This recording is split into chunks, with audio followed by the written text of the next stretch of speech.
Absolutely great, Craig Phillips, not Philip PD, to have you here this evening. Really, I'm so thrilled to have you on this session tonight because, well, you've just got lots to say, and one of the things I would like to say, Craig, is your story is fantastic. It's so inspiring. It's so wonderful, your backstory, and could you tell us, for people who don't know you, tell us a little bit about your backstory and kind of what got you to being here today?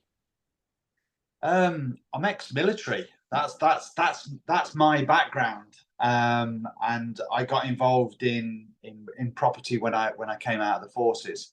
Um, and since then, as Wendy's aware that I manage a large portfolio of HMOs. So I've got quite a lot of experience in HMOs.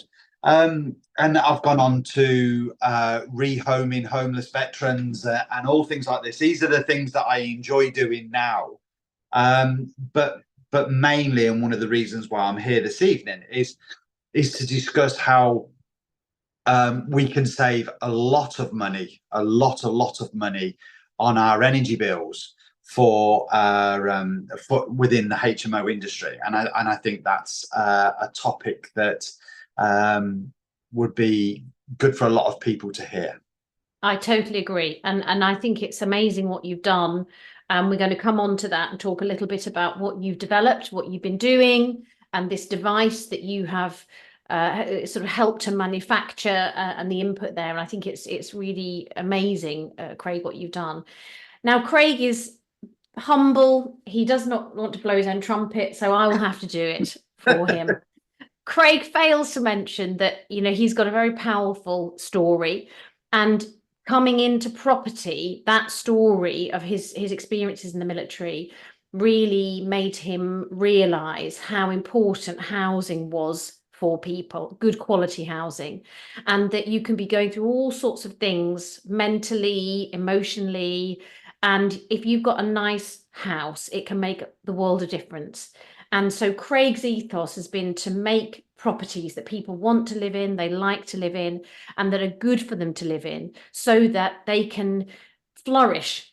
And where they may have struggles, as he said, he works with ex-military. So of course, as we know, when you've been through those kind of situations, you've perhaps been on the front line or you've been in a war situation, the trauma is immense. And our military veterans are an incredibly important part of the who we are as a country, our nationalism as a country. And what Craig has done is really forefront the idea that being able to give properties to those people who are good for them to live in, can help their recovery, can aid their healing. But also it's become a bit of a mission for him, because he's realized that what he does with his agency, Barnsley, is he really helps people. So there's a business, but it's got a really strong ethical side to it, which I think is very, very powerful. Now, you wouldn't have said all of that, Craig, so I've had I to say wouldn't it have for done, you. no, and very nicely put as well. So, right, let's move to the energy side then. So we've got this ethical business going on here, and you have got a brilliant business. And Andy and I came up to see you a few weeks ago, and it was wonderful, and we were so impressed with it all, Craig. But then something else happened, and you kind of stumbled across a device and you began to put two and two together and realize that this could be a fantastic system for use in an HMO. So tell us about your business. This new is a very Okay. new business, but what is it all about? Yeah, so smart energy solutions was the idea first came about 3 years ago when I'd sourced a property, I'd refurbed a property for one of my investors. And a short period after it was all up and running and everything, the lady come to us and said, like, I can't afford the energy bills. I'm not making any profit. I'm going to need to sell. That in itself just rung alarm bells to us that there was something not quite right in the property. So after we did a little bit of investigation, it was a 7-bed HMO. And the 6 tenants worked, and one tenant who lived on the attic, he worked from home, or did very little work. And we found out he had a timer set on his phone for every hour, and he would go down and he would boost the heating, and then he would go back up, and an hour later he would go back down and he would boost the heating, and it was always like, I just couldn't believe that that had even crossed his mind to do. It was such a shock. But then you realize that you're actually heating the 6 empty rooms, the kitchen and the diner, and a lounge, 24/7. And I just knew that there had to be something out there on the market that could prevent that. Now, we've all heard about the other devices that are out there where we can limit them to certain degrees, but whatever you do, you're still heating the whole house to whatever temperature you set it at.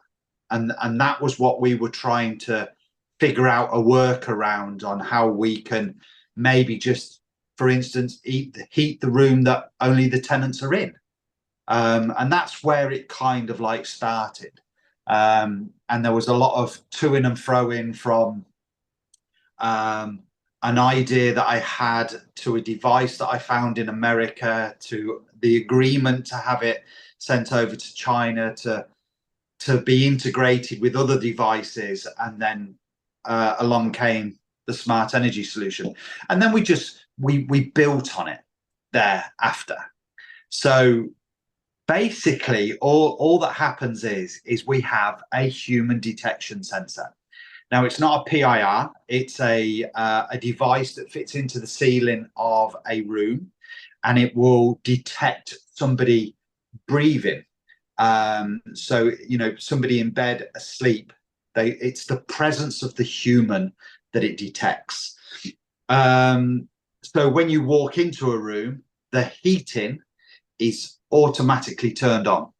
And when you leave the room, depending on the period of time that the landlord sets, so somebody might want to just go down, make a cup of tea, or go and pick up the mail or something. So, you can set it from 0 to however many hours you want. So let's just say in this instant, the tenants are overusing it, and we're going to set it for 30 minutes. So after the tenant leaves the room and he gets sidetracked, or his friends come round and he goes out, the heating will automatically be turned off in that room, so that it doesn't matter if somebody else in the house boosts the heating won't come on in that room. And so that's this is the key part of it, isn't it? That you can have a system, and I won't name names, but you can have a remote control heating system. But often all that does is control when the heating is going on or the heating is coming off. And it might be timing, or it might be thermostatically controlled. But what it doesn't do is say, oh, there's nobody in room 1, I won't bother turning on. Or hang on, room 2, 3, and 4 are empty, there's no point heating those. It doesn't have that kind of granularity. So what your system does is it allows, you can still have that overarching system if you want to, but actually you probably don't need to have it anymore, because your system effectively supersedes that, doesn't it? By allowing you to control each zone, whether that's a communal area, a landing, or individual bedrooms. That's correct, yeah. So a really, really good example. And I did see somebody just made a comment then about, are we talking about gas? Excuse me. It doesn't matter if it's gas or electric. We've just about to install 64 plug sockets into a 10-bed HMO. And the electric heaters will be plugged into them plug sockets. So it works off of the same same concept. The plug sockets will only come on if somebody's in the room, but we'll come on to that shortly when I do a demonstration here. So so the idea is in this 7-bed HMO, the tenant is in his room, and his alarm goes off on his phone, and he runs downstairs and he presses boost. Because he's gone back to his room, the heating will only come on in his room. It won't come on in the rest of the house. So all the other radiators will stay in sleep mode, and just his will be activated. So this is where it's incredibly powerful, isn't it? Because it means Yeah. that, let's say you have that tenant that who's so organized. I don't know why he isn't actually in work. You know, it's funny, isn't it? He's got the skills and the organization to go down and boost the heating once an hour and to set a clock and have it on his calendar. Why can he not get a job? Yeah. Anyway, that's a whole other discussion. Absolutely. But you also find that you know, we have people from hot countries that are so used to having the temperature set at 30, 35 degrees and then decide to walk around just in a pair of shorts. You know, as a landlord and an investor, and for all of the investors out there, you know, people have to respect the energy prices and the energy consumption. Now, I know a lot of people agree that sorry, I didn't mean say agree. Somebody said I agree on the message, and I read it. It's about kind of like respecting the landlord and what the landlord is offering. You know, all bills inclusive doesn't mean that it's the right to take the mick out and, you know, have it up at 35 degrees and then just walk around in shorts and t-shirts. That's, you know, that's one thing here that we are really trying to sort of eradicate and make sure that that doesn't happen. And this is one of the reasons. This was like the version 2 that we actually manufactured, was that the thermostatic valves, they only go up to 21 degrees, which is the government guideline. So whereas in the hallway, if you have a room thermostat, you can turn it up to 30 or 35 degrees. You don't have a room thermostat with this system. Everything is done on the thermostatic radiator valves, and they only turn up to 21 degrees. Now, if the tenant wants it to be warmer, they can contact you and say, look, you know, 21 degrees is not hot enough for me. You can then manually turn it up on your app, on your phone, and it will just turn it up, the heating up in the room. But it will only do that one thermostat. You know, there's just because one tenant wants it warmer, it doesn't mean that they all want it warmer. And I think that's the key thing here. You're dealing with individual tenants rather than heating a house as a whole. Yeah, amazing. Right. Now, Craig, you very kindly offered to do a demonstration of this system, which I think when you see it, it really speaks for itself. How do you want to do this? Will you take your phone with you and yes, share that with us? I'm not on my laptop. Yeah, I'm on my phone, so I can actually stand out in the hall and I'll explain it as I go through. So if you just bear with me 1 second. Yeah, of course. So we're seeing a guided tour of Craig's offices here in Barnsley. Yeah. Very smart. So, as we can see here, the office that's just here, that is where the device is. So, and we can see that the light is off in there. So what we've now done is we've now incorporated light switches and plug sockets. And one of the other big thing that tenants tend to do during the winter is they use electric heaters, and this just sends people's electric bills through the roof. So we come up with a solution of that. So what we're going to do is we're going to walk down to this room here, and as we walk in, the light automatically comes on, and so if I walk back out now, the light would go off. So it doesn't matter if your tenants are permanently leaving their lights on and going out. Now, if I come down here, you can see there's your electric fan. And here are the smart plug sockets. What's actually happening at the moment is the plug socket is analysing what power and voltage is going through the plug. And as you can see there, it's just automatically turned off because it's realised it's an electric heater. So now that plug socket has been isolated to stop people using the heating and having an electric heater or fan in their rooms. And we've found that that has made just a massive saving on its own. Clever. Very and clever. Also, when we walked into the room, the plugs, the thermostat on the radiator has come on here. So now when we leave the room, the human detection sensor, which is here, that's all it is.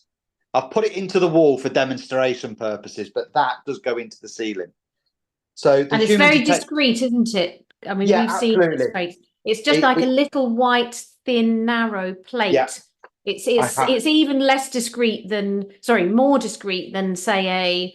There you go. Yes, that's it. There we go. That's the thickness of it there. And the base part goes into the ceiling or the wall. Goes into the ceiling. So it actually goes in that way up. Yeah. So as we're now, I'm a tenant and I'm in my bedroom. I'm in a scruffy office here, but there you go. So we've got the heating that's come on. We've got the plug sockets, the light switches here that you can still manually turn on and off. That doesn't matter. The heating's on and the plug socket's gone off because it's detected that there's an electric heater in there. Now, if we leave the room, everything goes off. The heating will automatically go off, the plug sockets go off, and the light switches go off. So even if you've got that one tenant that when they leave their room, they leave their bedroom lights on, and the heating's left on full, and they've got an electric fan going, that doesn't happen anymore. All the heating and all the energy is turned off in that particular room, and it doesn't affect the other tenants in the other rooms.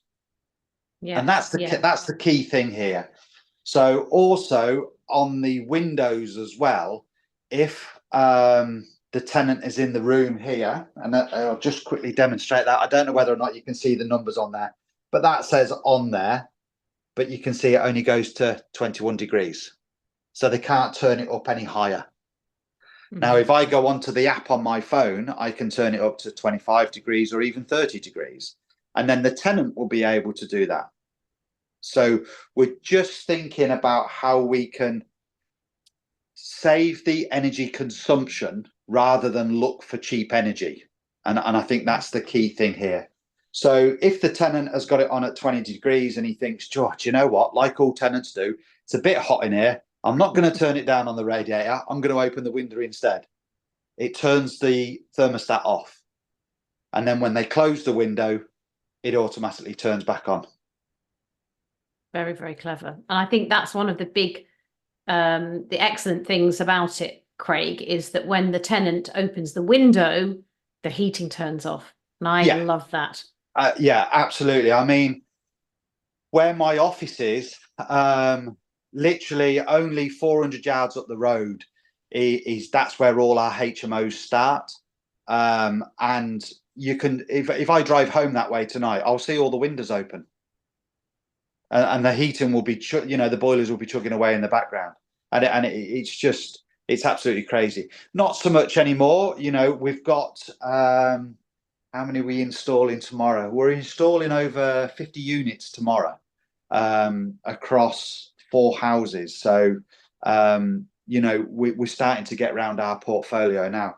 But just to demonstrate here, before I go back to my office, we can see that the lights are on, the thermostatic radiator valves are on, and the plug socket at the bottom is on.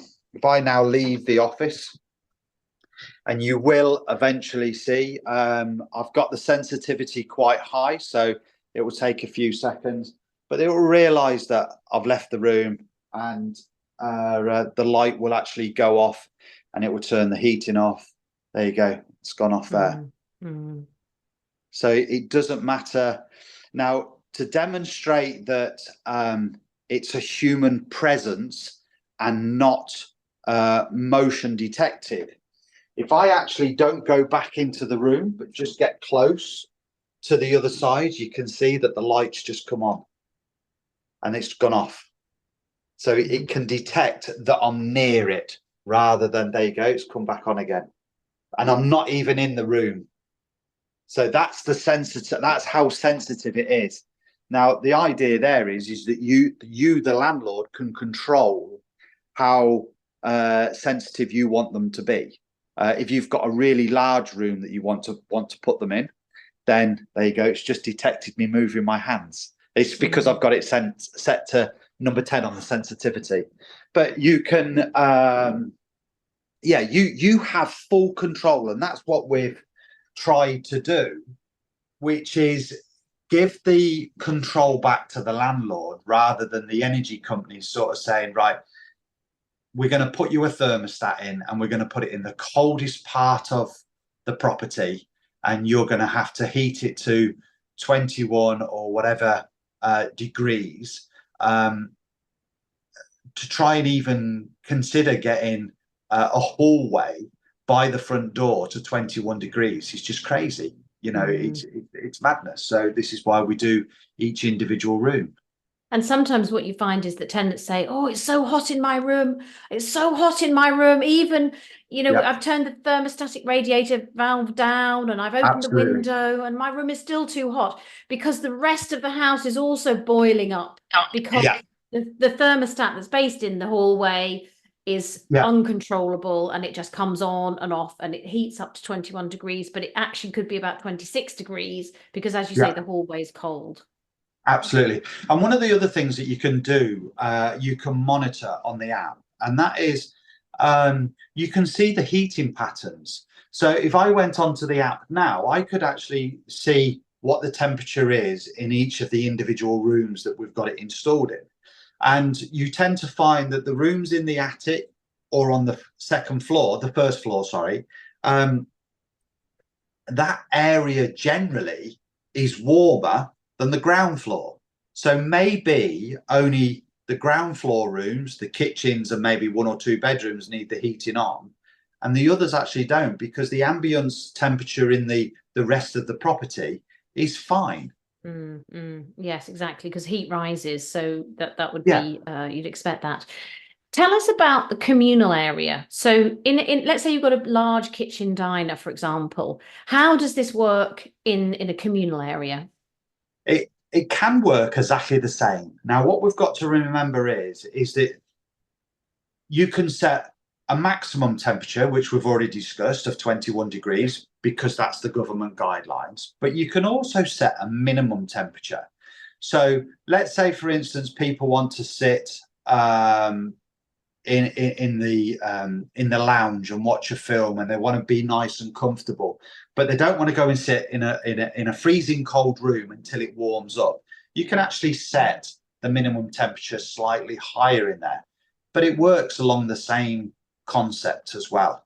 And it's the same as if you've got a TV in the communal area, you can set the if somebody leaves that room, and let's say we set it to half an hour, the TV will stay on for half an hour after people have left that room. So they don't have to worry about, the TV being switched off halfway through a film and things like that. So what we've tried to do, and because we manage like near on 700 rooms, we have spoken to a large percentage of our tenants. We've got feedback from them. The prototypes that we put in a variety of different houses, we've had no complaints. They all say that it's absolutely fine. There's no issues, no problems, no concerns. So that was really good feedback for ourselves. Yes, absolutely. Because I think that's very useful to know, is that, if let's say it's a very cold day, and one of the benefits, I suppose, for HMO tenants in living in an HMO is that there are usually all bills inclusive. For some of our tenants, they might be doing shift work, they might be coming in early in the morning. What they don't want to do is to come into a freezing cold kitchen or a freezing cold bedroom. So to know that it's at maybe an ambience of, 12 degrees perhaps in the winter and 6 degrees or something in the summer. I mean, it's supposed to be summer now, isn't it? It's not very summery here. No, I need some minimum temperature. Exactly. But that's useful because also the other thing is, of course, in terms of frost and protecting pipes and so on. If it gets very, very cold outside, you want some ambient temperature through Yeah, that system, don't you, yeah, to keep it moving and keep it fluid. yeah, absolutely. And the other thing as well is, you know, people do actually go on holiday. We have tenants, Eastern European tenants, that go back home for, say, like 4 weeks. And there is actually no need for the heating to be on in their rooms. Will they turn it off before they leave and go to the airport? No, I don't think they will for 1 second. So that room's going to be constantly heated and nobody's going to be in there for 4 weeks. Yeah. At least this way, we can set a minimum temperature to 10, 12, you know, whatever degrees we want to set it at, just so that it you know, we're not causing any other issues like damp and things like that. Yeah, so that's you know, another thing that we found. So the prototype that we ran it for exactly 12 months. We ran it in a 4-bed HMO. I picked a house where the investor, who is Australian and lives in Australia, um, basically hadn't paid the gas and the electric bill for 5 months because it was that high. It was 4 friends, 4 lads, and they were from Ghana, and they were the guys walking around in the shorts and, you know, in the t-shirts and things like this. So I said to her, "Hey, look, let me put the device in there. Let me get some feedback from it." And almost within the first month, she was emailing us saying, you know, we can see the big drop in the savings already. So Wow. we waited the 12 months and it came back at 41.3% savings. Amazing. So we're just waiting for the data now to come back for the plug sockets and the light switches and things like that. But so far, the data is looking extremely good there as well. Yeah, it's amazing. It's an amazing system. And I think what's really good about it, Craig, is that you haven't just got the thermostat, you've got the window link as well, which Yeah, links into the heating. You've got the yeah, plug sockets and you've got the light socket as well. Now, if let's say somebody's watching tonight and they're thinking, oh, I'm very excited about this, I'm very excited about it. How do they install the system? What other information do they need to be able to buy it? What would you recommend in terms of where to start? Can it be modular? You know, can you start with a basic system and add bits on? Tell us a bit more about that. absolutely. So there's one app and everything, all of the devices that we've got, they all connect to that one app. Um, what I would um, what I would recommend is always go the heating first of all, purely because that's where we have got the data and we can see the actual savings that they're making. And it's very simple. The only device that needs a contractor is the human detection sensor because it needs a live feed. Everything else, believe it or not, you can actually do yourself. You just unscrew the thermostatic radiator valves and screw ours back on. You set it to a pairing mode, like you're pairing a pair of headphones or the AirPods, you know, that everybody's got, and you just connect it that way, and it works as simple as that. Then you can really start and play around with things, and you can set up what we call scenes and sort of say, right, so when a tenant's in, it comes on and it will go to this temperature. When a tenant leaves, it goes off and it will drop to this temperature. And that's the scene set up. And it is very, very easy. We are in the, even though we supply really good instructions with everybody on how to install and things, we are in the process of just doing some videos for our YouTube channel where people can go and look and get reference to you know, to the installation process. But very, very straightforward. I am by far no geek when it comes to these things, and I can do it, which is really good. So Yeah, I've yeah, started, a matter of exactly. fact, I've just started recently installing it into my office as well. So get into the important question. I take it that's going to say how much. Yes. How much does it cost? I only saw half of that. How big's your HMO? And it really is as simple as that. So the the thing to do is work out how many radiators you've got in your 5 rooms. So 5 radiators and 5 human detection sensors. And I would go for the 5 window devices as well, because that is something that we have noticed a lot, and that is tenants just will not turn the thermostatic radiator valves down. They'll open a window. It's too easy for them to open a window. So then just go across to the website, put in that you want 5 radiator valves, and it will generate a report for you. What I would say is wait, because Wendy will be sending you all a discount code where you can make some savings because of the lovely Wendy. And yeah, so a system like this, where payback time, I mean, for the 4-bed HMO that we did the prototype on, it was like 2 months payback time. So that they are really, really big savings. Yeah, it's excellent. It's excellent. And I think the other thing is it's just eco credentials, isn't it? You know, we agree that the energy costs have come down a little bit recently, which is good news, but we don't know how long that's going to last for. We need more energy. We need to be more efficient in our use of energy. As you say, Craig, I think it's good because you're kind of educating tenants as well about that. They, you know, them just having everything on high the whole time is not good for the planet, let alone good for the landlord's pocket. But also it means that, you know, that you're doing something good for the planet as well, because you're saving energy, and that's a really good thing. It ticks so many different boxes. When we sign new tenants up, and if it has the devices in there, we just explain it to them. And then we will say to them, next week, we'll send you a video on how it actually works, so that they fully understand that, you know, when they go back to the room after work, you know, how the heating comes on and how long it takes to heat the rooms up and things like this. I mean, we've stood there with thermometers and stopwatches, and we've tried to cover every base to make sure that it takes a lot of stress off of landlords. I get it, and I fully understand it. Now, I don't have any HMOs myself, because it's a conflict of interest with me managing so many. But every winter we get emails and phone calls from landlords saying, look, you know, what's going on with my energy bills? They are absolutely through the roof. And this is the reason why. They're just constantly boosting. They've gone turned up as high as possible, and they've got windows open. And now we can stop that, and we can stop the electric heaters, and we can stop the electric fans.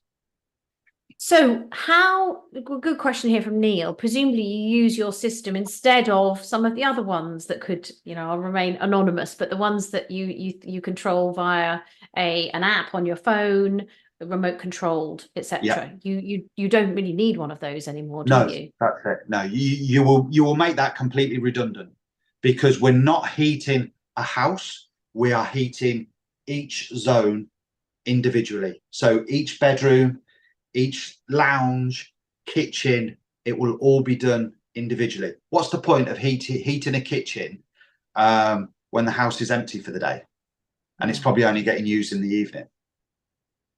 There's no point in it. What's the point of heating a lounge, you know, to 21 to 25 degrees when nobody's in watching telly?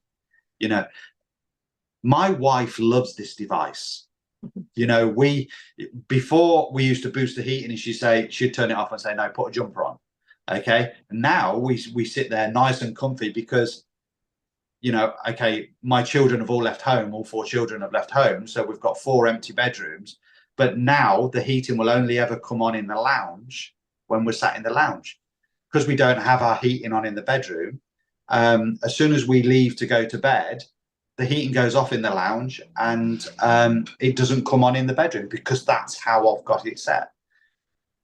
So even for our own personal domestic properties, this device could be incredibly useful. It isn't just for your HMO, even though that's the target market to start with. Yeah, absolutely. I mean, friends and family have been great. I've installed it in their houses, and I'm monitoring the kilowattage that's being used and things like this. The big thing is like for domestic properties, for ours at home, is my son was always leaving like the telly on and the Xbox on, and then he'd have a little electric fan to cool him down, and while he's asleep and things like this. And none of that happens anymore. And it's just great. And you do physically see the discount in the bills, and that's great. And we have just had permission to publish some 24 months of gas bills, so that you can see the previous 12 months to the next 12 months, and you can see the savings. And it's half.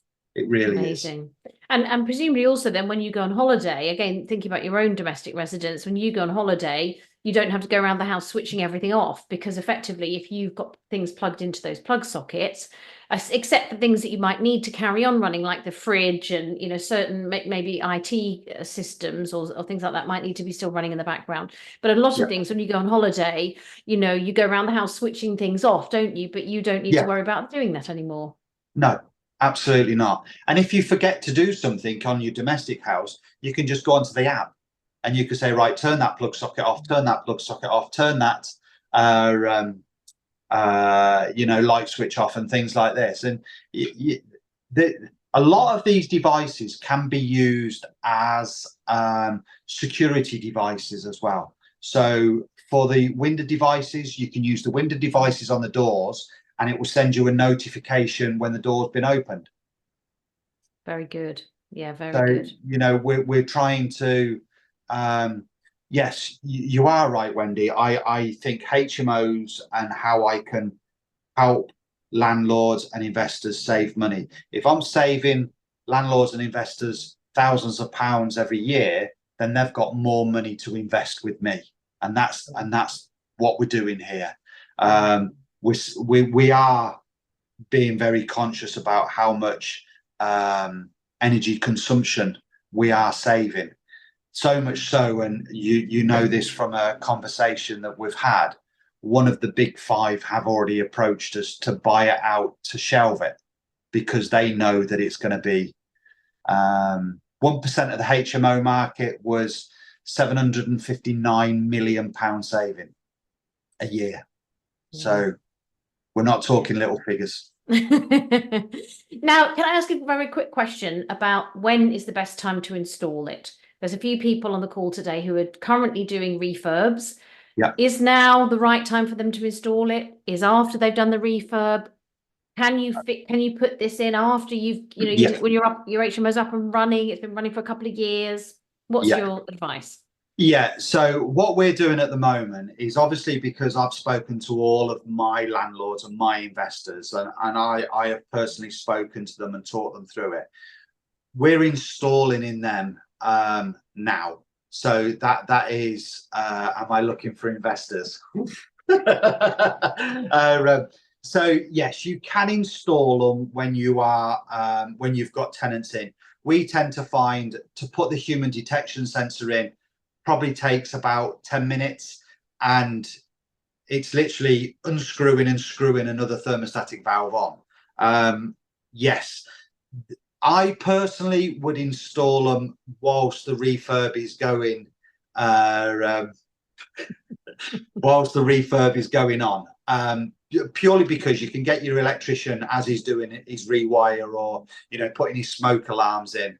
He can put the human detection sensors in then, or put the cable in anyway, and then everything else can just be put in at the end. It's not a problem at all.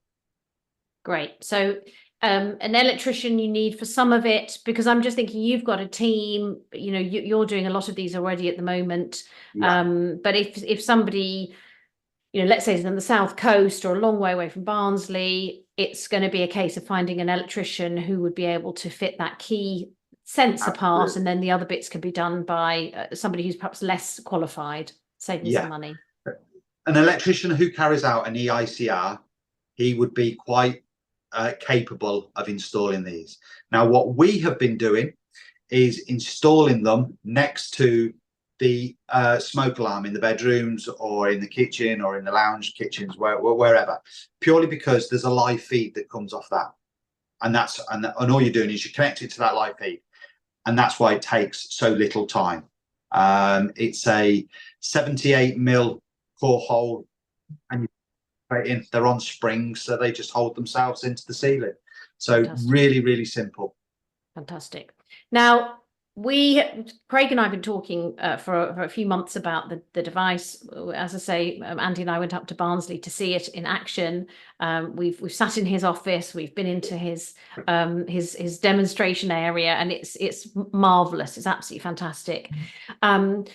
At the time, Craig had been slightly overwhelmed with orders and was getting a new shipment in. So the next question from me is, can you cope with the demand, Craig, or is there a waiting list? There was a waiting list. There was a rather large waiting list.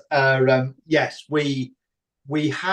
I've taken delivery last week of another 2,000 units, but I have another, I think it's 36 boxes on order, which will be here in about 3 weeks. So there's plenty to go around. And also I am wanting to meet people who are close to us that want to do it. And I am traveling down to London to go and speak to a gentleman who's just installed it in 12 of his HMOs. And I wanted to get involved in that, so I've been down there and I've stayed in his HMOs while they were putting them in, and I advised and things like that. So it was really good fun for me to see his reaction once they'd been installed. So it's always nice to see.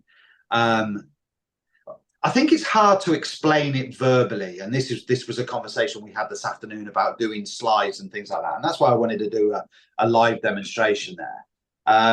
Yeah, it is nice to see people go, I get it, and I understand it now, and see the point behind it. Yeah. And I think that's why there's so much interest in it at the moment.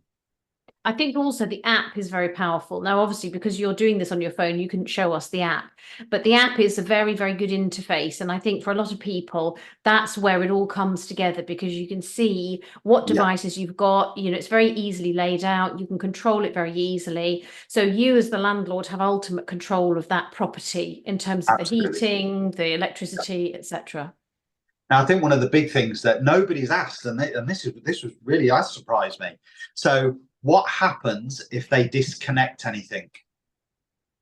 So if they take the window device off of the window, if they just unscrew the thermostatic valve on the radiator, or, I don't advise anybody, but if they even take down the human detection sensor, there's a notification that is sent to the app to say that it's gone offline. So something's happened, whether they've disconnected it or it's broken or something like that. You will get a notification to say that it's not working. Yeah. And it might be worth just also mentioning that in the thermostatic radiator valve, there is a need for an AA battery, isn't there? Yeah, absolutely. Now we have in any smart valve, because there are others out there, you will always need the AA batteries. However, and it was a conversation that we had with Andy when you came up about, he's a bit of a battery geek. So yeah, absolutely. I think I've turned into one now. I've been researching about it. Don't go with your Tesco special battery that is only going to last you 2 or 3 months. The better quality battery that you go with, the longer it lasts. It's quite funny really, because we've got them that have been installed in houses over 12 months now, and they're on their first set of batteries, and we can't quite work out, because then we've got others that have lasted 10 months. So but yeah, in general, the cost saving there's a massive saving there. Even if you were to go around every 6 months and change out all the batteries in the thermostats, absolutely, that's not a massive job. You could do it when you're doing an inspection anyway. It's just another thing to add to the list, isn't it? And it just tops them up. And the cost of an AA battery is not a lot of money. No. And if it means the system carries on working, then it's just something to remember, isn't it? Yeah, absolutely. I know that when the girls in my office, what systems has come to a Wi-Fi. Did I read that right then? What systems? So the first question from Neil was, is there a receiver to get the on-off signals to switch on-off the boiler? No, you don't switch the boiler on and off. It's just there on demand. So the human detection sensor will send a signal to the thermostatic radiator valve to turn on, and then the boiler will then come on. Yeah, so it's a call system, isn't it? Yeah, absolutely. Yeah. And it could be on low level a lot of the time, because if you've got somebody, again, depending on the weather and depending on how you've set it, but if you were to, let's say it's winter, let's give the example of winter, you've got the boiler on basically all the time, but it's when nobody's in the room that, and let's say everybody goes out of the house, then effectively the boiler will shut down because there's nobody there to call the heating. Yeah. Whereas as soon as one person walks in, the boiler will then spring into action, but will only need a little bit of heat power because it's only got to heat that room. Yeah. We've done a lot of quirky little videos and explainer videos on the Facebook page. And it's very kind of like when you see them, you kind of realize it even more, and it just keeps. I don't want to blow sunshine up my own backside, but it just keeps getting better and better and better, and already I'm trying to think of other things that we can add to this. I just had feedback yesterday evening that I don't know whether or not people can see it, but in my office I have these heating things up here that do aircon as well as heating.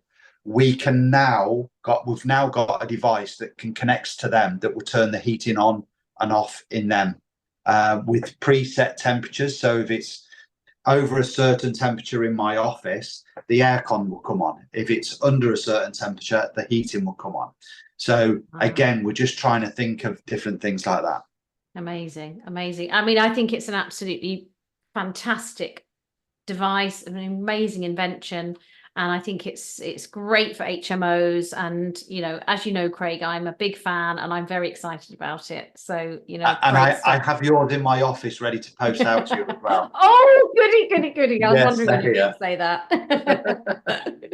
So for people on the call, and there's going to be lots of people watching this and also listening to this, because this is going to be a podcast. So if you're listening and you've probably been wondering what all the fuss is about because you're in audio mode and you haven't seen it, well, first of all, you need to come on my YouTube channel so you can see the demonstration that Craig did earlier on. You want to be able to have a look at that. But secondly, if people want to buy this, Craig, you're going to be sending a link that I can publicize, and then people can use that to get a discount and to sort of do it. So we know it's come through me, basically, and then the order will go straight to you at your head office. And how long generally are orders taking to kind of get out of the door? So if somebody was to order a kit for a 5-bed HMO, perhaps just consisting of the human person sensor, the window locking mechanism, and the thermostatic radiator valve, how long would it take for them to get that kit? We post next day. Perfect. So they just go straight out. Great. So as long as you've got it in stock, they'll get it within a matter of days. Absolutely. Yeah, most definitely. Wonderful. And I think it's important for people to keep in touch as well, because this is a system that has purely been designed for landlords and investors. I have it's not my primary job, shall we say. I like managing HMOs, and I like to make sure that landlords and investors are saving a lot of money. It now has become a full-time job, but it wasn't there. So yeah, keep in touch, and we want to hear the good things as well as the bad things, and we want to make sure that everybody is accommodated and everybody's saving money. Yeah, yeah. And I know that you're incredibly helpful and you're very, very good at helping people, practicalities of it as well. Yeah. So the other thing is we should get your Facebook group link or your Facebook page link as well, and then we can post that up and publicize Yeah. that to people. And if people join that page, they'll get notified from you when you've got new elements Yeah, that can add into the system, and absolutely. update on videos and that kind of thing, which is always very helpful. Yeah, fantastic. Wonderful, wonderful. Well, Craig, thank you. I mean, honestly, given the chat comments tonight, I can see how many people are really excited by this device. And this is, a very thriving market in HMOs. And I know that for a lot of people who I work with, whether it's mentees or landlords or investors, this is something which they are crying out for. So Yeah. I think we all just have to say a massive thank you to you for doing something about it, for having the innovative idea and having the sort of inspiration to take it forward and create something like this. And we're all absolutely, as you can see, loving it. And I look forward to giving you some new orders. Yeah, well, Creating that pipeline of orders for you. absolutely. That's fantastic. And like I say, if anybody wants to reach out and ask more questions, feel free. Wendy knows what I'm like. I'm always on my phone and I'm always responding to people. So yeah, I'm here if anybody wants to chat. Fantastic, fantastic. Well, listen, thank you so much. Does anybody have any final questions? I suspect they've been answered, but if you've got any final questions in the last kind of minute or so, please just type them in the chat panel. Yeah, they all want to know, when can we get started? What's your contact details? I'll share those around afterwards. I'll check with Craig which ones he wants me to share, and we'll get those shared around and send out the links to everybody as well. So yeah, fantastic. Lovely. Thank you so much, Craig. Great to You're see you welcome. again, and I'll speak to you very soon. And thanks everybody for being here this evening. See you later. Bye. Bye.